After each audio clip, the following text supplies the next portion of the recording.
my name is Nicholas Montez, and you're watching my YouTube channel, Nicholas Montez. Welcome back to my YouTube channel video, everybody. I'm so excited to have y'all back here together again. And in today's video, we're going to be talking about my top 5 most anticipated films of the fall of 2022. Not retro films, new releases that are released in 2022. Let's go ahead and get started.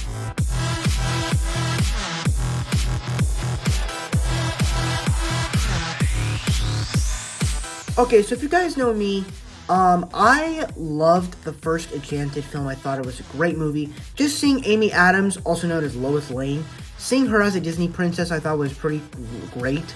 And she had a mixture of like Snow White and Cinderella that I thought was very light-warming as she goes into the real world in New York City and meets this family and kind of learns that you can't just you can't just meet someone and then get married the next day. Like, it's not really how it works, and it kind of uses that storyline in a great way.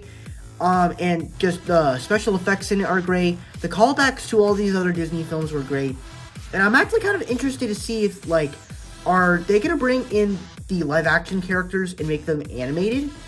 Like, that would actually be really interesting, and to see how much these characters have grown over like 15 years since the movie came out. The original one came out when I was born. So I'm actually really interested to see the sequel to this film.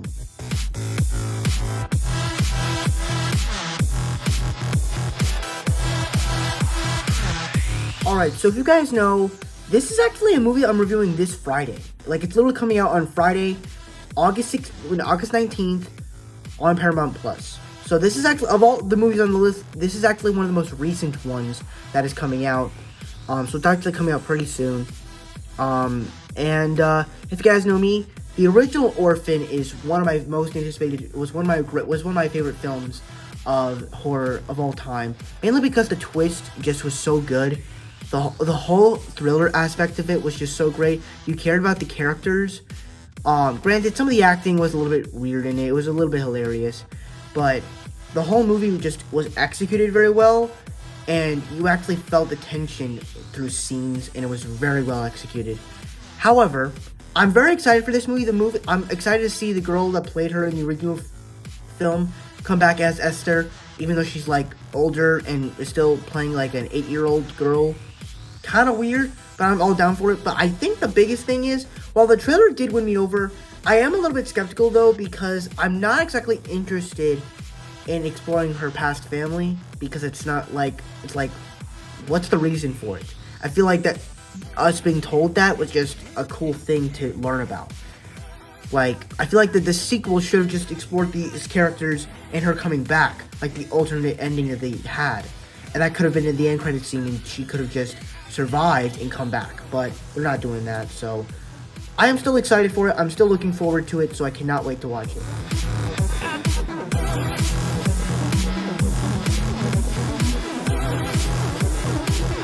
Alright, now if you know me, I love the original Pinocchio film. I think it's one of the great Disney films of all time.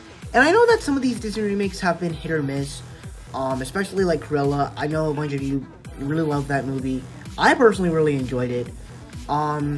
I've liked some of the Disney remakes that they've made, and personally, from the trailer that we got for this film about a couple months ago, I thought it actually won me over. It kind of made sense to not make this movie realistic, because there's a lot of things that aren't realistic in the film. Like, it makes sense to go full live action with Lion King, because it's animals. It's real life, except they're just talking. But you can't feel the exact same emotions you did in the original, because they don't emote. They're animals. They don't emote.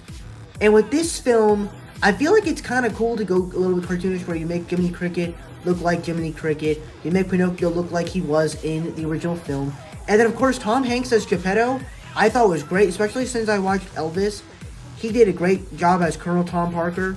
Great, one of the best performances since Forrest Gump, Woody in Toy Story. Really good performance. So I'm excited to see him as Geppetto, and it's perfect casting, really, just perfect casting. So I'm excited to see this film and all the images from the original film.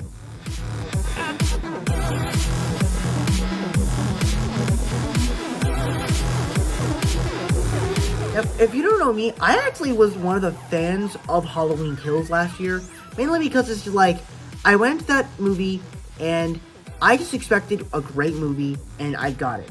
I pretty much was just on the edge of my seat the entire time, caring about the characters, but at the same time loving the thrills of the kills, and it was just amazing and I had so much fun. And I'm really hoping that this movie does end the Halloween franchise. Like, they actually do find some way to actually tell it. Because one of the biggest disappointments from this past summer was Jurassic World Dominion. And I was thinking, like, okay, Jurassic World Fallen Kingdom failed, but I feel like they can actually make a comeback. Because they are, like, and they also did it with, like, Spider-Man No Way Home, where they did a satisfying conclusion to bring these characters back.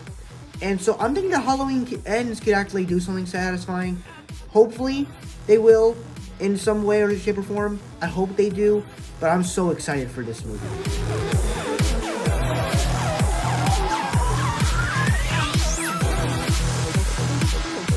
Alright, so if you guys do not know me, ever since this movie was announced, I always was excited for it. Because, you know, I love the first Black Panther. It's definitely my top 10 favorite MCU films. But I have to say this: once Chadwick Boseman died, of course, I was sad and everything because he's gone. Because we're not. But the thing is, I was wondering, what's the option for Black Panther 2? Are they gonna recast him? Obviously, they're not recasting him. They're doing a whole different thing.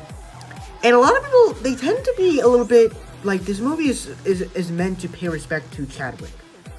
But people think that it's not paying respect because if they're still doing the movie, they're not recasting him. And so if you're not going to recast him, then you shouldn't do the movie at all. Because then what's the point of doing a Black Panther 2 if you're not having the main character back? Like, it doesn't make sense. But then I kind of started thinking of it in an emotional way, that T'Challa's Black Panther isn't the only character that was emotionally driven throughout the entire story of the movie, of that original film. Because you have a whole set of characters with M'Baku and Martin Freeman, Shuri, Nakia, his mom, and then just so many other, and then even in Falcon and Winter Soldier with Io.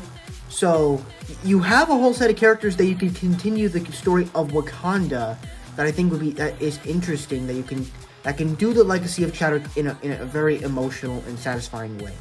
And I'm glad that in the trailer that we got back at Comic-Con, I'm actually excited that the movie will be incorporating the death of Chadwick and basically, like, memorizing him as this amazing actor, as this amazing person, and incorporating that into the story. But, you know, of course, the other stuff that they're doing with Namor the Submariner looks great. I'm not the biggest fan of the Atlantis name change, but I'm all down for whatever they're doing with Namor. I'm also excited to see the introduction of Riri Williams as Ironheart to set up for her own series. Maybe this movie will probably give us a slight introduction to Doctor Doom. I'm pretty sure it will. I have hopes for it because I did see a script that may have some ties and it sounds cool to me. So, all in all, I'm very excited for this film. I'm pretty sure, and this is a film that's probably going to be a film that my whole family is going to come and watch since the trailer was good. And when, like, the thing is like, when Chadwick Boseman died, he died on my mom's birthday. So, it was emotional for all of us. And literally that night, we watched the original Black Panther, like, on that night. So, it was just an emotional time. So, I can't wait to go see this movie. And that's why it's my number one most anticipated film of the fall. So that's it for my list. Thank you guys so much for watching. I hope you enjoyed. Don't forget to like, comment, and subscribe. All my social media stuff is in the About section over there. And I'll see you guys on Friday when I review Harry Potter and the Chamber of Secrets, Chapter 2. And I'll talk about school another day. So, see you guys later.